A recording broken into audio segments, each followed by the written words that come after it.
It was a grim joke that started when 6 heirs came to an ugly house on a rain-swept island to hear a madman's will. But the joke soon turned to murder, and in the end it was hard to tell who had the last laugh. From the pen of Raymond Chandler, outstanding author of crime fiction, comes his most famous character in The Adventures of Philip Marlowe.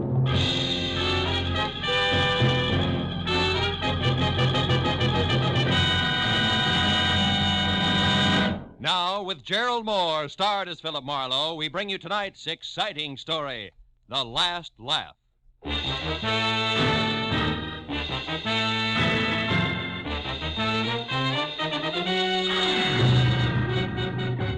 I'd spent a week wading through moldy beer joints and cheap hotels after a dancer on the downgrade. And when I found her, she was 2 days dead in a coal cellar, all of which left me with a rancid taste in my mouth. But when I woke up after a night's sleep to the tune of a robin on my windowsill, I realized it was spring and time for Marlowe to take a long, easy weekend someplace. Someplace where the surf meets sand like it does at, say, Ensenada. Without so much as a second thought, I threw some clothes in a bag, phoned the Riviera Pacifico for reservations, and charged out the door, where I ran head-on into a funny man with a studious face charging in. I'm awfully sorry. Why, you're Philip Marlowe. Yeah, I know. And my name is Dow, and I represent the law firm that handles the interests of Julius Spangler. Therefore, Did you say Julius Spangler? Goodbye, Mr. Dow. Now, wait, Mr. Marlowe. Now, listen, I had a run-in with that screwball Spangler less than a month ago. A man was knocked down a flight of stairs, I got shot at, and the apartment house was set on fire, and Julius called it a practical joke and laughed himself silly. Best I could do for him was 3 days in jail. It should have been 3 years. Goodbye, Mr. Darwin. But that sort of thing is all over now, Mr. Marlowe. Mr. Spangler is dead. Spangler's dead? Yes, he died last week in Brazil, the result of a hunting accident. And he has named you in his will. He's named me? You mean I... Precisely. You're one of Mr. Spangler's heirs. I shall read the will tonight at 8 o'clock in his home on Catalina Island. I trust you'll be present? Not on your life. It's me for Ensenada, and nothing's going to stop me. Goodbye, Mr. Darwin. There are only 5 other heirs. Huh? And the estate runs well over $500,000. Oh? Almost any way you split that much up, Mr. Marlowe, it comes out something more substantial than a weekend at Ensenada. Goodbye, Mr. Marlowe.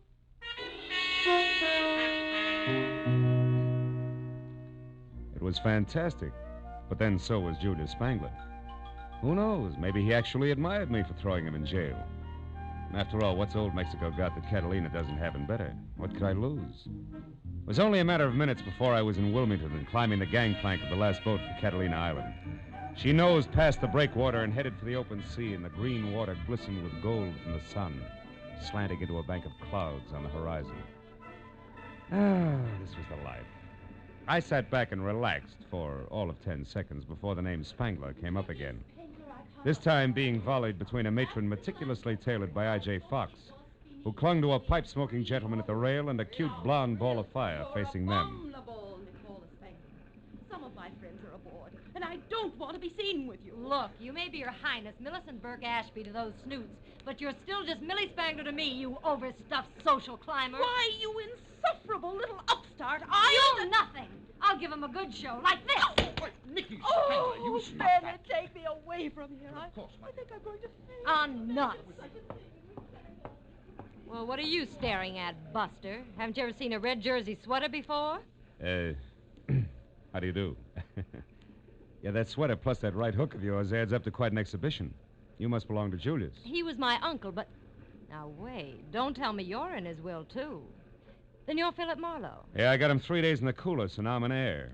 Who are your two friends? Millicent Burke Ashby, my half-sister, a professional snob I'm going to get mad enough at to kill one of these days.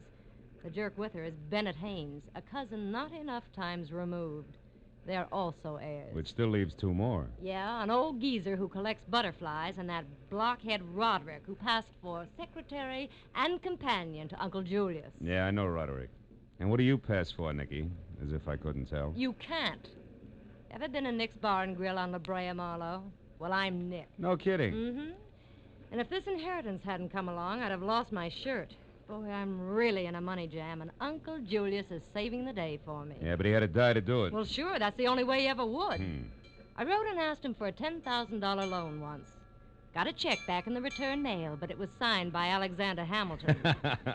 So I came out here to Catalina to see him, but he'd already left for Iceland. I spent a week by myself painting his launch for amusement. Then I went home again without a cent. He was a charmingly whimsical old man. By the way, where's his house? Over on the deserted side of the island, naturally. Naturally. The only way to get to it is by launch. Roderick's going to meet us when we dock at Avalon. Oh, fine. You mean we'll be stuck at Spangler's old house all night? Is that bad, Phil? It's quite lovely. In a lot of ways.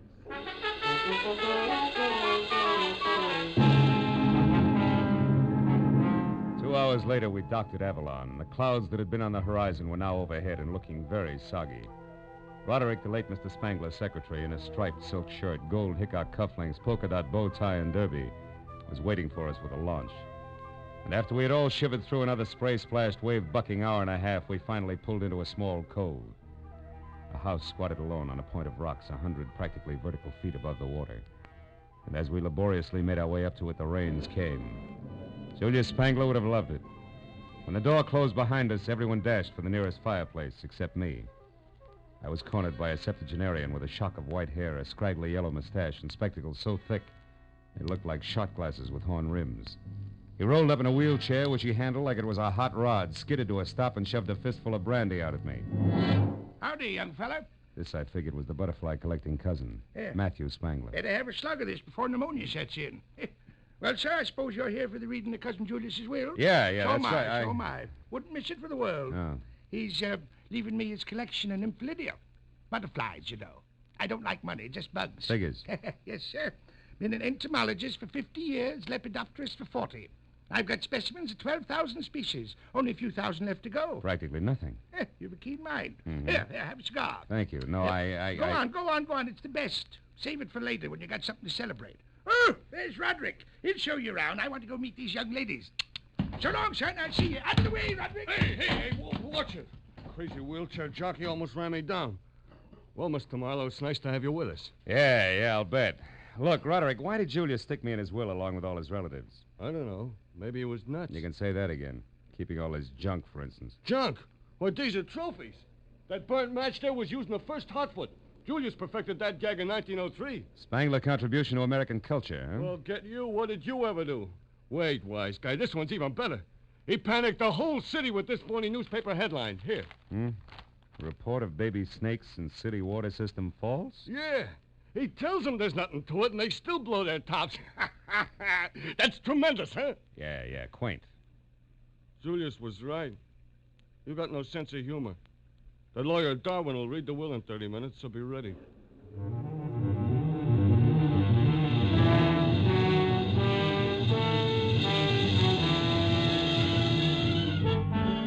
I passed the half hour at a window with Nicky, watching the rain slash at the glass. Then at 8 o'clock on the button, the library doors swung open, and Darwin summoned the 6 of us into the room. As we sat down, the lawyer chewed his way through the legal preliminaries. For the first time, there was a tense hush. $500,000 changing hands was an impressive occasion. And what was more impressive was that I might get some of it. I even caught myself wondering about inheritance tax as Darwin completed the introduction of the will. Yes, it will bring us up to the disposition of the real and personal property of Julius Spangler, who passed away this life March 26, 1949. Oh, poor old Julius. I can't believe he's really gone, Millicent, you know. Oh, he was a darling beneath it all, Bennett. Poor, lonely, dear Uncle Julius. Oh, quiet. Get on with it, you old relic. Read it. Yes, go on, please. Yes. Well, very well. First, to my dear cousin Matthew, I leave my cyanide jar, the silk net, and the collection of nymphalidia. Good old Julius. I knew he'd do it. Bless his old bones. Yes, well, to Philip Marlowe, intrepid shamus. That's private detective, I think. Oh. Yes, private detective. With no sense of humor, 10,000 empty beer bottles worth 5 cents apiece. Clean. These aren't. Yes. Well, for this, I skipped Ensenada. I should learn. Oh, Phil, I'm so Oh, sorry. please, Nicky. What did you expect, really? Millicent, be quiet. Go ahead, Darwin. What about us, his real heirs? Yes, well, to Millicent Burke Ashby, Grand East, $50,000, which is... There, Uncle Julius. Which is the value of a fish market at Central and Northrop Streets on the condition that she personally operate this market for 1 year. Fish market. Oh, good heavens, I think I'm going to faint. Oh, shut up, Matthew. Go on, Darwin. Am I next? Yes, you are. Yes. $75,000 and a dog sled. Dog sled? Well, what's that for? Why, to get your claim. You see, the money is the assayed minimum value of a gold claim at Point Anxiety, Alaska, which it says here you must develop with your own hands. Why, that doddering old fool. I'll fight this travesty of a will through every court in the state. He'll never get away with this. Oh, wait a minute. You've never worked for anything in your life, Bennett. What was that? Oh, you two got no more than you deserved. Why? What about me, Darwin? I've worked at least. Hey, well, Miss Spangler, I believe you better sit down. To my grandniece, Nicola, who has learned how to work hard for what she wants, I leave my sincere congratulations and $1. Oh, no, he wouldn't. I need money now. And finally, all the remainder of my property, real and personal, I bequeath to a most genteel, brilliant, and loyal man, my secretary, Roderick D. Driscoll. Signed by me this first No, day of ain't that March sweet of the old man? Oh, my... You left me all that That's over $300,000 to this baboon here. He'll never get it. I'll call my lawyer. He'll fight you here. Fight, I say. Oh, this is horrible. Yeah, it's too bad, baby. Well, you can have my $500 fortune in old beer bottles. Me for Ensenada. Oh, what's so funny, Matthew? He got what he wanted, Nicky. Let him laugh. I'll say I did. Wow! Shut up, Matthew. Stop it, Matthew. You're hysterical, Matthew. Hysterical, huh? I sure am, kiddo. But Matthew... Get a load of this! We all stood there with our mouths hanging open as the old invalid leaped to his feet, tipped over his wheelchair, made a grab for his shock of white hair with one hand and ripped it off. It was a wig, and a good one. With the other hand, he tore the phony yellow mustache off his lip and, still laughing like a ticklish hyena, he identified himself as the one and only Julius Spangler, alive and in the flesh. Yes, this is the crowning achievement of my career. Look at you. Look at your silly faces. I wasn't going to give it away till tomorrow, but I couldn't hold it back. Ooh, this is rich. The best gag we ever pulled. Right, Roderick? Roderick! Huh? Oh, yeah. Yeah, right. This is humiliating. I'm calling the firm at once. You're mad, Julius. Absolutely insane. Why? Why? Because you can't stand the smell of fish? Oh, What about you, Marlowe? Did I get the last laugh on you, or didn't I, eh? You did. You're still nothing but a mixed-up jerk, Julius. Wonderful. But I want to see you mixed up with those dirty beer bottles. Wash the labels off. Get a nickel back, you know. I'd like to break every one of them across the bridge of your nose, funny man. That's what I like. A good sport. How about it, Nicky? Isn't it funny? Not very. What do you mean?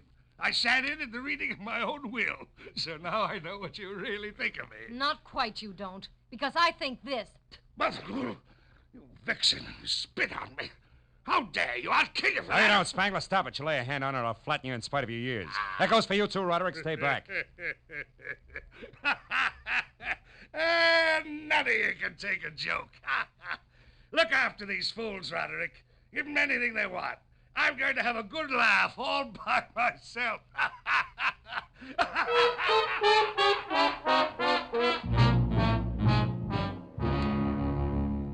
After the mastermind of the impractical joke had guffawed his way out of the room, Roderick took his life in his hands and invited everyone to coffee and brandy. But the zest had gone out of the erstwhile airs like the snap from a second-hand girdle. So without as much as a backward glance, they all went their separate ways to their rooms. All but Marlowe. I drank coffee and brandy, and since the rain had stopped, tried for 20 minutes to threaten, bribe, and argue Roderick out of a way back to Avalon. But he swore it was impossible, and I was about to swear back at him when we heard it. We ran to the French doors at the end of the room and out. Millicent was on the walk outside, her hands clamped against her mouth, staring down at the rocks near the surging water 80 feet below. Mrs. Ashby, what happened? What is it? Millicent, what's the matter? it's Julius. He's down there. He must have fallen. Yeah. Either that or he was pushed by somebody who couldn't take a joke.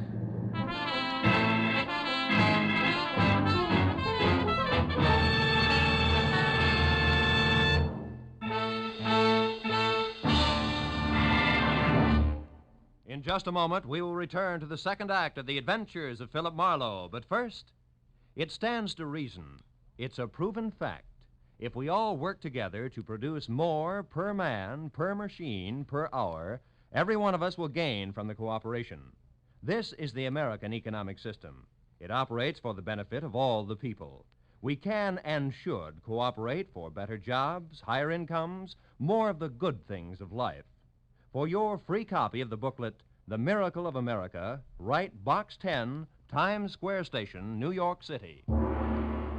Now, with our star, Gerald Moore, we return to the second act of Philip Marlowe and tonight's story, The Last Laugh.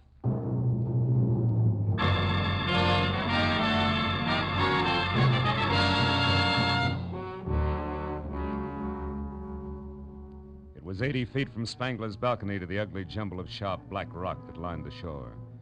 And it was there, minutes after Millicent's all-out scream, that Roderick and I found the broken body of the man whose raucous laugh still seemed to be tangled in the wind around us. And when we turned our eyes up from the death at our feet back to the balcony above, we could barely make out the crosspiece of the porch rail still dangling at a crazy angle from its single remaining support, with all the ominous silence of a gallows. Gee, Mr. Marlowe, I can't believe that he's gone and that all this really happened. So, Mr. Marlowe, what are you looking at? Up there on the balcony. Huh? There's someone moving, Roderick, which makes this a good time to start counting noses. Let's go, huh? Well, what about Millicent? Shouldn't we look after her? No, for the time being. Come on, Roderick. I want the fastest way over those side stairs there. They lead us back up to the balcony because right now I'm in one big hurry.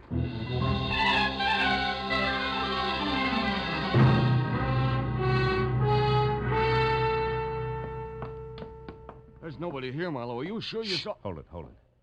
Somebody's coming. Get back away from the rail. Why, it's Bennett Haynes. Yeah. I'm very interested in the spot where that crosspiece came loose from the top of that post. Well, what's he doing there now? I mean, the way he's scratching something across the top of it. The gentleman, Roderick, has forgotten that it rained. Oh. He's trying to strike a match on wet wood.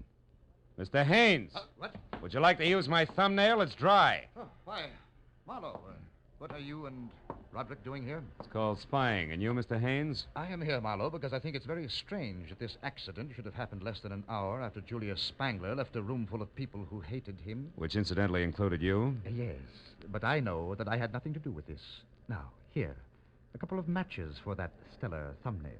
Don't go too close to the edge, Marlowe. Thanks, Roderick. I won't. I'll only go close enough to... Marlowe, if you're staring at that mark across the top of the post, stop wasting your time. I just made it with that match that wouldn't light on wet wood, remember? Mm-hmm. But that mark is not what I'm staring at. It's this green one here on the edges of the top of the post. A mark that could mean somebody pried the crosspiece loose with an object that was covered with green paint. All of which points up two things, huh? First, that someone murdered Spangler by loosening this rail, and second, that I've still got a couple of noses left to count. One belongs to a lawyer named Darwin, and the other to the fancy owner of Nick's Bar and Grill. Oh, what's that? It's Millicent there, down below. In trouble. Come on. Let's follow the leader with me out in front, back down the wooden stairs and over to the spot where Millicent Burke Ashby, the tailored lady, was sprawled over a lot of soft ground. Unhurt, but coming apart at the seams in more ways than one. I sent Bennett Haynes off to find Darwin and then helped Millicent to her feet. Shook well and waited for results. Millicent, make sense. Come on. Take it from the top, will you? Tell us what happened. Oh, it was Nicky. Yeah? I saw her running away from the house. Go on. She was running toward the water. And when you tried to stop her, she knocked you down? Yes, she slapped me and said I should keep my mouth shut. Did she say why? No, she just said something about green paint. Green paint? What about it? Come on, Millicent, think hard. What about the paint? I don't know. What does this mean, Marlowe? We gotta get to Nicky Spangler fast. Roderick, she was headed down toward the water. How many boats are tied up there? Just a launch and a little... Yeah? No, wait a second. There's the outboard. She used to run that herself. All right, then we split. You for the launch and me for the outboard. Now, where is it? We're down there in that boat shed behind the trees. But you better let me take care of that, Marlowe. It's dark and slippery in there, and I know my way around. No, thanks. I'll take my chances. At the moment, I'm very anxious to meet up with that lady again in person. Now, you get to the launch and you, Millicent, back to the house. Whoever finds her, yell. Good and loud.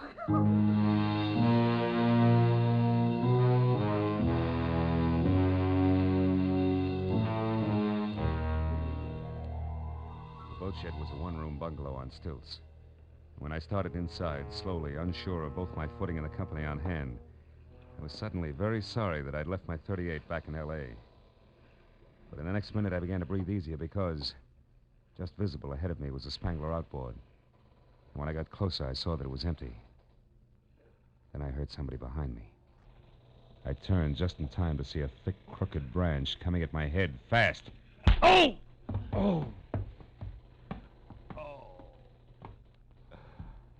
couldn't tell if the warm blood trickling from the cut just below my ear was from where the branch had hit my head or from where my head had hit the planking. But it didn't matter because either way it hurt. I got to my feet slowly. I reached into my pocket for one of the matches that Haynes had given me in the faint hope that a little light might reveal something about whoever had been guilty of relaxing me like a chocolate soldier in a Turkish bath. But then, even as I was about to strike the match, I stopped. Framed at one side of the open doorway was the silhouette of a man. I stood where I was and waited motionless while he slowly took a step toward me and then another. When he started on his third, I grabbed him. Let go of me. What are you Twisting your arm, Darwin, just in case you're still carrying a thick branch. I haven't got anything in my hand. All right. Now, what are you doing here? Come on, barrister. At the moment, you're my witness, so talk. Why are you here? I spoke to Millicent. How, Mr. Marlowe, is the witness relieved? Yeah, I guess so. Sorry about your arm, Darwin, but the last visitor here wasn't empty-handed. This time I wanted to be ready. Do you have any idea who the visitor was, Mr. Marlowe? No, I don't. I was just going to strike this match to see if I could... Oh, my head. Oh, here, Mr. Marlowe. Let me strike it for you. Thanks. I doubt if it'll do any good. Oh. Now, there, you see anything? No, nothing. Well, it was a long shot anyway. And what? What do you see, Mr. Marlowe? What is it? Darwin. Something I should have seen a long time ago. And by that I mean that the launch of Nicky Spangler's my next stop. Goodbye, friend. Thanks for the interruption. It may save a life. It was a 440 with plenty of obstacles and no lights from the boat shed down to the launch. But even as I got there out of breath with the shooting pains in my head making a dartboard out of the lining of my scalp, I knew who had murdered Julia Spangler. What I didn't know were the whys and wherefores of the green paint that had everybody running. A minute later, I quietly climbed aboard the launch and started slowly for the stern where I could hear voices. I knew that the explanation wasn't far off. When I was close enough to see Nicky standing in the reflected light of the moonwash, I didn't have to hear anything because, clenched in her hands and held close to her side, was the answer to the marks I'd seen on the post on Spangler's balcony. It was a crowbar, the business end of it covered with green paint. Opposite her was the reason for the fear in her voice. It was the man who had killed the practical joker, Julia Spangler's ever-faithful secretary, Roderick. You're being awful stubborn, Nicky, which is something you must have got from your late granduncle. Now, give me that crowbar. Why? So you can get rid of it, me too, and then return to the others and mourn the loss of your employer? Sure. I just love everyone to think that I miss him terribly when the truth is that I kill him. I hated him and his stupid jokes every minute of every day that I worked for him. Hated him, Nicky, the way I hate you and your snooping ways. Now, give me that crowbar! Don't do it, Nicky. Don't move, Roderick. I'll blow your head off. Oh, Phil, thank goodness. I'll get back, Buster, get away from her, and stay in one place or I'll shoot, so help me. Marlowe, he did it. He killed Julius because he hated him. That and a chance at $500,000, right, Broderick? I don't know what you're talking about. Then, oh, my head. What is it, Marlowe? Nothing, honey. I walked into a branch that our friend here was holding a little while ago. I still don't know what you're talking about. And I'll make it real plain. Roderick, you killed Julius Spangler because you wanted to turn his greatest practical joke into a bonanza for yourself. You wanted that screwy Will to stand. Nobody else was in on the gag, not even the lawyer. So nobody else would ever know that it was only a gag. Nor would anybody care that some wacky old cousin who liked butterflies accidentally fell to his death. But, Marlowe, Julius was killed after we all knew the whole thing was only a practical joke. Yeah, but that wasn't part of the original plan, Nicky. Julius wasn't going to unmask himself in the joke about the will until the next morning. Isn't that also correct, Roderick? Yeah, that's correct, smart guy. Yeah. I was going to get everything. But when that failed, I still wanted him to die. And I would have gotten away with that if this dame here hadn't been so curious about those green markings on the railing. And, Roderick, if this same dame hadn't also remembered a crowbar that she'd once spilled some green paint I on. heard enough. Yeah, for the time being, I guess you have. Oh, Marlowe, it's your head again, isn't it? Yeah, isn't it the poor boy? No, you don't, Roderick. Stay back! Oh, Marlowe, you all right? Huh? Are you? Not exactly, honey. Did you get him? Yeah, with the crowbar, no less. Oh. But you better give me your gun in case he wakes up suddenly. I can't. I haven't got one, baby. You don't have one? But you're going to pass out. What'll I do with him? Oh, baby, there's only one thing to do. Let him have it again. My Marlowe, are you all right now? Oh, yeah, I'm all right. What's going on? Oh, Nicky. Nicky. And before you can say, where am I, I'll tell you, honey. This is Avalon, a lovely spot on the island of Santa Catalina. It's now 2 o'clock in the morning. Your head isn't so much as fractured, and you're sitting up in a chair that belongs to the nice lady who rented you this room at a reasonable price. And the others? All back at the place, except, of course, Roderick. Last I heard of him, he was still answering questions for policemen. Which, by the way, brings me right to the point. This I gotta know. Phil, how did you figure that Roderick was guilty? Wet wood, Nicky. Wet wood that should have been dry. It was up on Julius Spangling's balcony. The top of the post that had green marks on it was wet, even though the tight-fitting crosspiece that rested over it should have kept it dry. So obviously the rail was pried loose just before the will was read, while it was still raining. How do you figure, Marlowe? Well, because it had stopped raining and the moon was shining by the time Matthew identified himself as Julius Spangler. But no one would have wanted to kill Uncle Julius without having heard the will. Nobody but Roderick, who was in on the whole joke and knew that he was going to get $300,000 out of the phony will. So he merely pushed the old man off the balcony, made it look like an accident, see? Yeah. And you doped all this out just like that? Well, no, not just like that, Nicky. Finally, I caught on. And now, sweetheart, in spite of the bandage, I think a little stroll along the beach is going to do me a lot of good. You know, I'm officially on vacation. Rest and recreation for 2 full days at least. Here in Avalon, maybe? Where else? See you later, Nicky.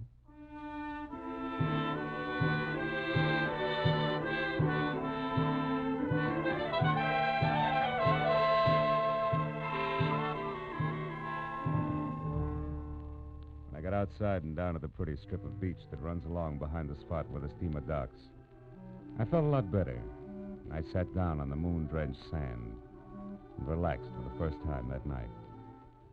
As I sat there, I reached into my breast pocket for a cigarette, but instead came out with the expensive cigar that Matthew Spangler had given me. It wasn't until I had lit it and was puffing along that I suddenly remembered that Matthew Spangler had really been Julius, so I got rid of the cigar. Hey, just in time. Yeah, I wasn't sure, but maybe Julius Spangler, wherever he was having the last laugh, after all.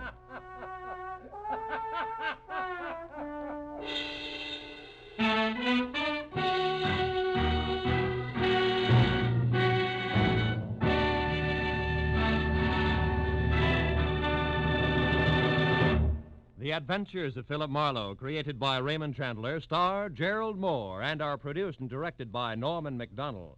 Script is by Mel Donnelly, Robert Mitchell, and Gene Levitt. Featured in the cast were Ellen Reed as Julius Spangler and Doris Singleton as Nicky, with Ann Morrison, John Daner, Paul Duboff, and Peter Leeds. The special music is by Richard O'Runt. Be sure and be with us again next week when Philip Marlowe says...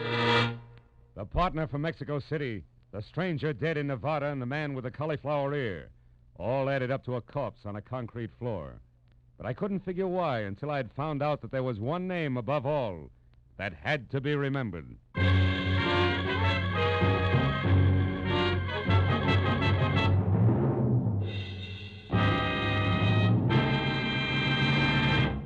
Tonight, CBS's great hour-long Saturday night fun show, Sing It Again, will be back on the air after a week's absence.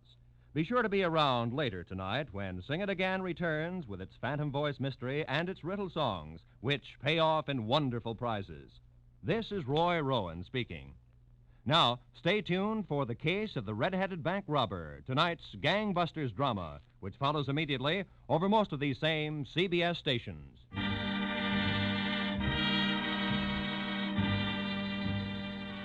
This is CBS, the Columbia Broadcasting System.